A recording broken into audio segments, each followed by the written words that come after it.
मेरे सभी placement agency कर्मचारी भाइयों और बहनों को नमस्कार, अस्सलाम वालेकुम, गुड इवनिंग। साथियों, आपसे मुलाकात हुए लंबा समय हो गया है।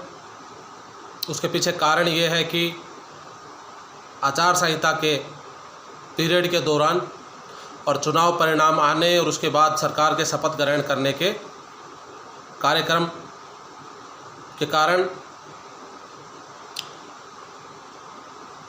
RLSDC से संबंधित काम भी थोड़ा धीमा पड़ा हुआ था। इस कारण से मेरे पास अपडेट देने के लिए ज़्यादा कुछ था नहीं, परंतु कई कर्मचारी साथी भाई बहन अब कहने लग गए थे कि आगे के लिए कुछ अपडेट दें ताकि मार्गदर्शन मिल सके। तो साथियों, अपडेट देने के लिए ज़्यादा कुछ तो नहीं है, मगर एक नई अपडेट ये है कि साथियों, हम अलग अलग विभागों के अलग अलग मंच से पिछले हफ्ते तक या मान लें कि आज दिनांक तक भी अपनी अपनी मांगें सरकार के समक्ष रखते आए हैं और सरकार के समक्ष अपनी मांगों को लेकर और अपनी समस्याओं को लेकर संघर्ष करते आए हैं। जब ज़रूरत पड़ी तो चाहे चिकित्सा विभाग हो या अन्य कोई प्रदेश के विभाग हो, जिला स्तर के सभी कर्मचारियों को एकजुट किया और साथ लेकर सरकार के समक्ष संघर्ष किया। फिर एक समय आया कि दोबारा ज़रूरत पड़ी तो हमने जिला स्तर से ऊपर निकल करके अपने ही विभाग के प्रदेश स्तर के समस्त कर्मचारियों को एकजुट किया और सरकार के सामने अपनी समस्याएं और मांगें रखी। मेरे अन्य किसी विभाग के साथी भाई ने पिछले सप्ताह ये सुझाव दिया कि अलग अलग मंच से और अलग अलग विभागों से हम सभी अपने संगठनों के द्वारा सरकार के समक्ष अपनी समस्याएं और मांगें रखते आ रहे हैं। अब परिस्थितियां ये कहती हैं कि हमें एक मंच पर आकर के सरकार के समक्ष अपनी समस्याओं को और अपनी मांगों को रखना चाहिए।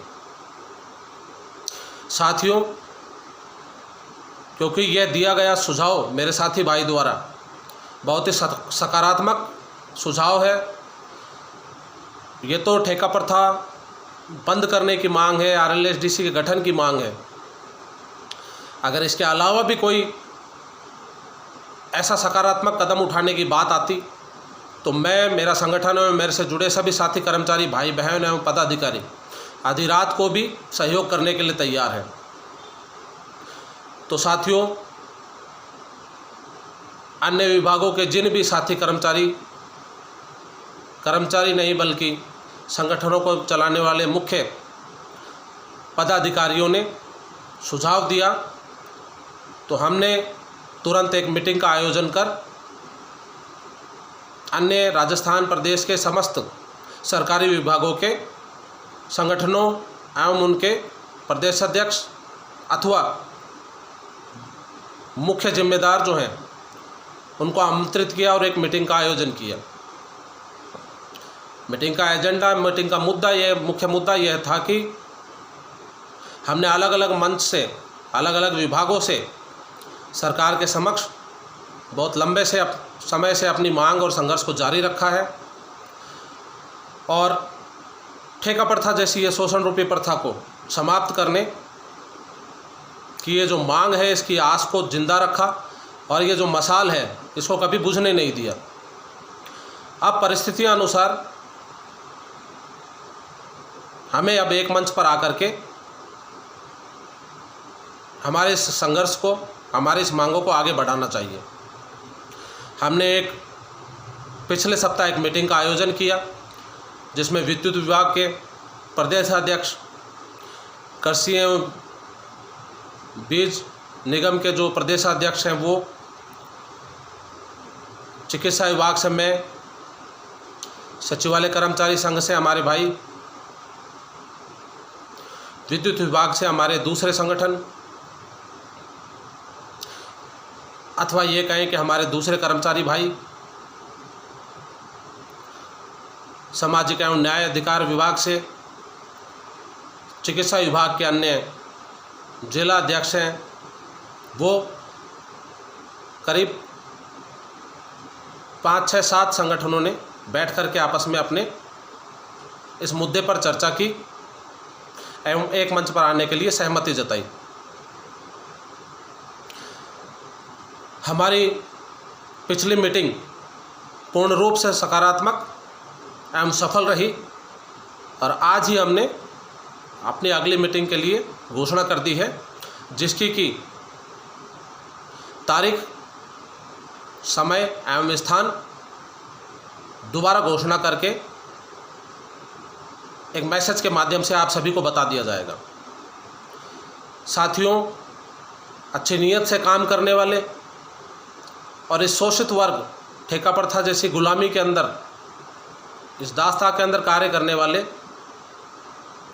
सभी कर्मचारी भाई बहनों से मेरा आग्रह है कि अच्छी नीयत से काम करने वाले सभी संगठन के पदाधिकारी आमंत्रित हैं। आप बढ़ चढ़ करके एकजुट होने के लिए और एक मंच पर आने के लिए सहयोग करें और इस मीटिंग का हिस्सा बने। यह संघर्ष यहीं तक सीमित नहीं है। कर्मचारी भाई बहनों के अधिकारों की रक्षा के लिए शायद ये संघर्ष जीवन भर चलता रहेगा, और अगर हम एकजुट होकर इस संघर्ष को आगे बढ़ाते हैं तो मुझे लगता है हमें और मजबूती मिलेगी और हम सरकार एवं अधिकारियों के समक्ष अपनी मांगों को और मजबूती से रख पाएंगे। ये सिर्फ मेरा मानना नहीं है, इस मीटिंग में बैठे जितने भी विभाग एवं उनके प्रदेशाध्यक्ष थे, ये हम सभी का मानना है। और ये जो मेरे द्वारा आपको आमंत्रित किया जा रहा है, ये मेरे द्वारा नहीं, हम जितने भी संगठन एक साथ इस वक्त एकजुट होकर एक मंच पर आ गए हैं, ये हम सभी द्वारा कहा जा रहा है। उम्मीद करता हूँ मेरा ये मैसेज आप सभी तक, सभी कर्मचारी, सभी संगठनों, सभी पदाधिकारियों, भाई बहनों तक पहुँचेगा। एक दो कुछ विभागों के नाम मैं लेना भूल गया हूँ जो मीटिंग में शामिल नहीं हो पाए थे किसी कारणवश, मगर उन्होंने मैसेज भिजवाया था कि जैसा आप दिशा निर्देश दें उसके लिए हम हमेशा आपके साथ हैं। उसमें 104, 108 एम्बुलेंस के पदाधिकारी वगैरह और दूसरे अन्य जिनके नाम मैं भूल गया हूँ, वो हमारे विभाग एवं पदाधिकारी भी इसमें शामिल हैं। साथियों, RLSDC के हमारे कॉरपोरेशन के गठन के मामले में अपडेट ये है कि प्रशासनिक अधिकारियों की अगर माने तो ये कॉरपोरेशन 100 में से 1000% बनकर जल्दी ही तैयार होगा और हम इसके माध्यम से नियुक्ति लेने के हकदार होंगे। मगर सरकार के रवैये को देख करके थोड़ी चिंता होती है कि सरकार ठेका कर्मियों का नाम अपने मुंह से लेने से बचती है। आप किसी भी मंच पर देखें तो सरकार द्वारा ठेका कर्मियों के मुद्दे को कभी अपने मुंह से नहीं कहा जाता है, ना ही इस मुद्दे को छेड़ा जाता है। RLSDC कॉरपोरेशन के गठन के संबंध में भी सरकार द्वारा कभी भी प्रिंट मीडिया में, अखबारों में, टीवी चैनलों पे, महासंघों की मीटिंग में और समीक्षा के बाद जो निष्कर्ष निकाले जाते हैं, सरकार द्वारा ली गई मीटिंगों के जो समीक्षा कर निष्कर्ष निकाले गए, उनमें से हमारे ठेका कर्मियों से संबंधित मुद्दे और हमारी मांगों और समस्याओं एवं RLDC के गठन संबंधित मुद्दों को नदारद देखा गया है। हमारे मुद्दे वहाँ से गायब थे। सरकार भी कहने से बचती है कि हमने ठेका प्रथा को बंद किया है, ना ही अपने चुनावों में किसी प्रकार का कोई प्रचार करती है। ये चिंताजनक है। अब तक जो अपडेट हमें मिलती रही है, मेरे द्वारा आपको बताई गई है, वो संपूर्ण अपडेट प्रशासनिक सुधार विभाग के अधिकारी हों या वर्तमान के जो प्रशासनिक अधिकारी हैं उनके द्वारा कही गई और उनके द्वारा दी गई अपडेट थी। तो साथियों, सरकार के रवैये से थोड़ी चिंता है, मगर सभी विभागों के पदाधिकारियों एवं कर्मचारियों को एक मंच पर आना और एकजुट होना बहुत अच्छा और सकारात्मक कदम है, और मैं आशा करता हूं कि आप सभी इसमें सहयोग करेंगे। अगली मीटिंग जब भी, जिस दिन भी, जिस भी स्थान पर और जिस भी समय पर रखी जाए, आप हमारे अन्य विभागों के पदाधिकारी हैं या मैं हूं, हमसे संपर्क कर इस मीटिंग में शारीरिक रूप से उपस्थित होकर अपनी उपस्थिति दर्ज करावें, ताकि हम भी ये समझें कि आप हर मोर्चे पर हमारे साथ खड़े होने के लिए तैयार हैं। साथियों, आज के लिए इतना ही। दोबारा फिर किसी दिन आपसे मुलाकात होगी। धन्यवाद। मैं जहीर अहमद, प्रदेश संयोजक चिकित्सा विभाग संघर्ष समिति।